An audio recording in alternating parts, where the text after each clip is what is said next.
Please give a warm welcome to Lisa Greig.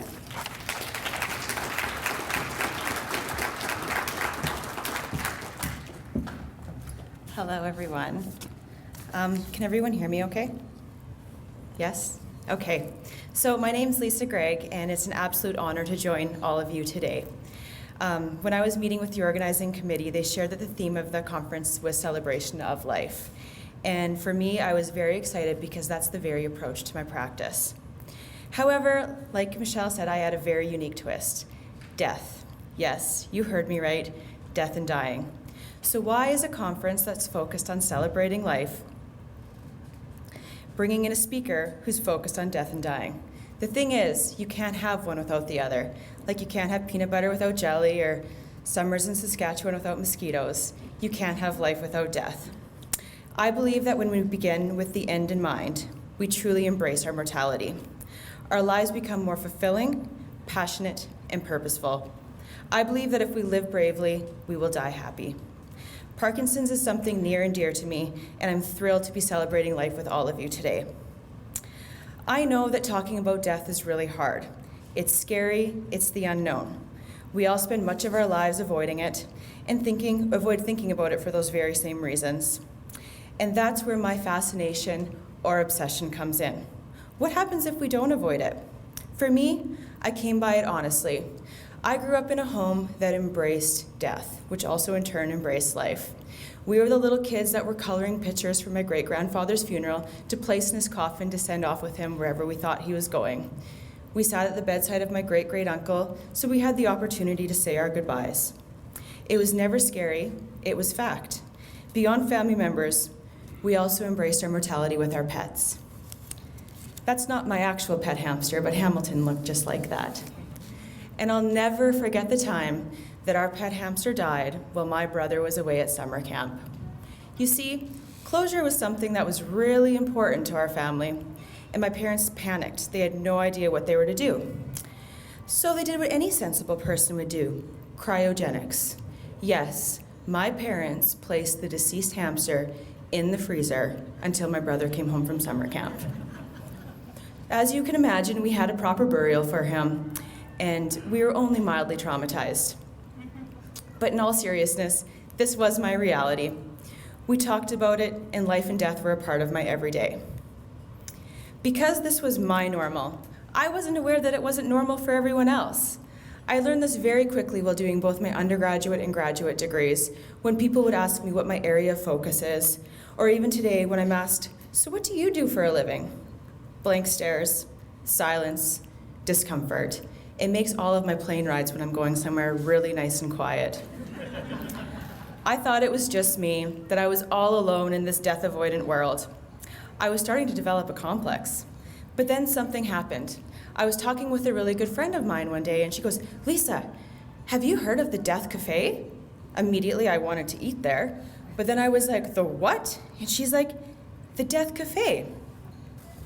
So I immediately Googled it like anybody in my generation does. We Google everything. And it says she sent me this link, and it was in this moment that the lost was found. I had found my people. I went over to the dark side, permanently. Okay, I'm kidding, but I'm kind of serious. Like me initially, many of you are looking at me still wondering, what is she talking about?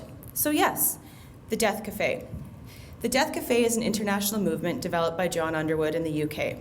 This is an opportunity where people, strangers, gather and we sit around and we talk. We talk about life, we talk about death, we drink coffee, sometimes we have a beer, we eat cake. And it's an absolute amazing experience. And that's a picture from our most recent Death Cafe to show you all that it really isn't that scary. It sounds morbid, but it's actually quite fun. See, too often we think about death as the intimidator, instead, when you talk about it, it becomes your motivator. I know this because I have had the opportunity to host 2 Death Cafes in Saskatoon, with another one in the works. The first one was held at a local brewery where 20 people came, mostly my friends and my co-hosts' friends and family members, probably because they thought no one would come and they wanted to support us. So they did. We had a wonderful time. A year later, we planned another one. We held it at the refinery to a sold-out group of over 60 people. There's a hunger for people to talk about their lives. However, what we quickly learned was the opportunity for people to do so. Now, I'm not expecting all of you here to rush out and find your next death cafe, even though I hope some of you will. But I hope it sparks an interest and perhaps takes away some of that fear that we all have inside of us.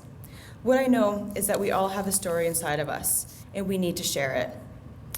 I've learned that time and time again, that we often think about death and dying, we just don't talk about it. I've seen and felt firsthand that talking about death sparks life.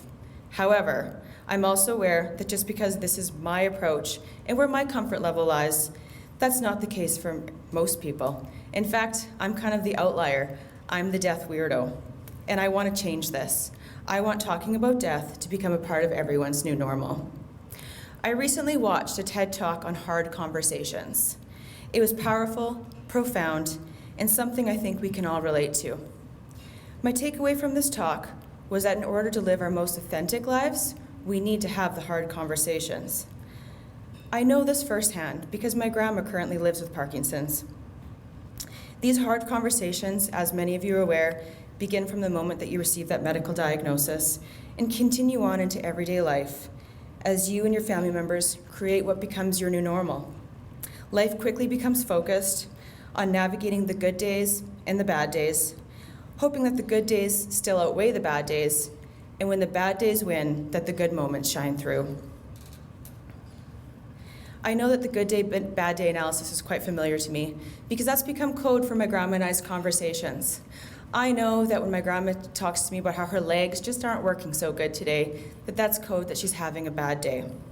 So how is this a hard conversation? Personally, I think it takes a lot of brave to stand in our stories and share them. I also know that once the hard is acknowledged, there can be a lot of freedom on the other side. As a social worker, having hard conversations has become a part of my genetic makeup. They're second nature to me. But for many in this room, I can totally appreciate that this is not second nature. What I'm here to tell you is that the more times that you have these conversations, the easier that they do become. And also, the end result is consistently positive.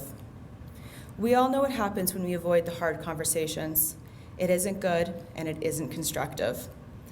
When I worked on the ICU as a social worker, I encountered so many patients and family members who have what a palliative care physician once described to me as soul pain. This is the pain that one experiences with no physical cause. This is the pain that's rooted in our emotions, our regrets. Soul pain is the conversations never had and the opinions and feelings never expressed. Soul pain is often caused by a lack of closure. Seeing this time and time again, I knew that I really wanted to do something about this. So that's what's brought me here today. I want to share with you my story, and I want to share with you my perspective. Many of you in the room may have children, and I know that all of us were children at one point. So therefore, you'll know the meaning of tough love when I say it. I'm here to give you some tough love and to initiate a hard conversation.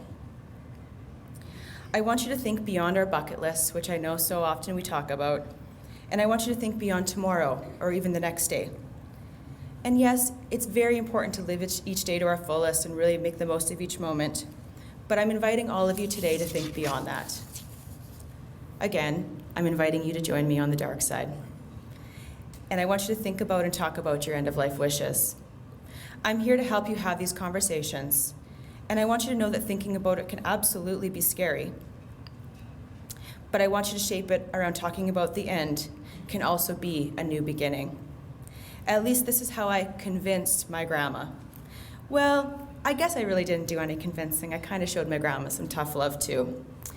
I decided that I had to have the talk with her. And no, not the talk about the birds and the bees. As you can see, there's something much more awkward than talking about death. But I want to talk about her wishes, about death and dying and the end of her life. It was one sunny Sunday afternoon that I had the opportunity to go up and meet my grandma like I usually do when I'm on my way back up to Saskatoon. And we sat down and we were talking about our day and the drive and the weather. At this time, I think the Riders were probably playing, and it was, a good season, so Grey Cup hopes. And normally we'd transition to what the plans for the upcoming week were when I decided that I would totally derail her, and I said, "So, Grandma?" "Yes, Lisa?" I really want to talk to you about something. She was nervous, and rightfully so. Yes, Lisa? I want to talk to you about your end-of-life wishes. You know, should something ever happen to you, what you would want? Lisa, I don't want to talk about this right now. Flat. Looked at me, hoping I would go away. Grandma, I'm not going anywhere. We're having this conversation, and I really want to talk to you about this. So, Grandma had the conversation with me. We sat down, and through many, many moments of discomfort for her, we had the conversation, and I learned absolutely everything I wanted to learn and more about what she would want. At the end of it, I thanked her, I gave her the hug, and I could tell that she was immediately relieved that it was over. I think that day she was so happy to see me hit the road. But because of that, Grandma, not only Grandma has her wishes expressed, but my family, we now know what my grandma would want. I told her that I would pass it on to my dad and his siblings and talk about leaving a legacy. To me, that's one of the best legacies that we can leave behind. We know what she wants, and we don't have to be that family, should it ever happen, sitting on the ICU, not sure what to do or what she would want. We truly get to act on her best behalf. And again, this was not comfortable, but then again, courage never is.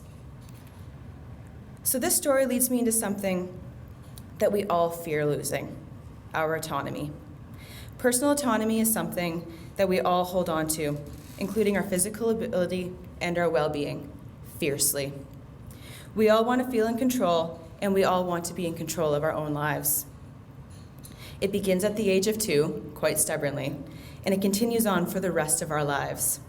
From what we want to be to when we grow up, to who we choose as partners, to our careers, even what we want to eat for breakfast. We want our personal autonomy. We want choice, and we want to decide. As mortal beings, this also means we have choices to make about our lives. More specifically, our living wills and our advanced healthcare directives. Most people I encounter have been so busy building their bucket lists that they've neglected some of the most important decisions and conversations that they'll ever have in their lives. I'm encouraging all of you that you need to have these conversations. We need to have them with ourselves and those closest to you. Yes, you, us, all of us. These are the hard conversations, but they're also the greatest exercises in personal autonomy. I'm here to invite each of you to embrace your autonomy with your own health and your own lives, to have the hard conversations with yourselves and with others.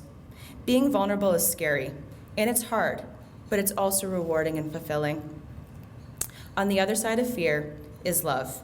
If you're struggling with how to start this conversation, may I suggest? So, I was at this conversation, and I met this woman who was death obsessed. It was so weird, and take it from there. Thank you so much for your time and attention in joining me on the dark side today.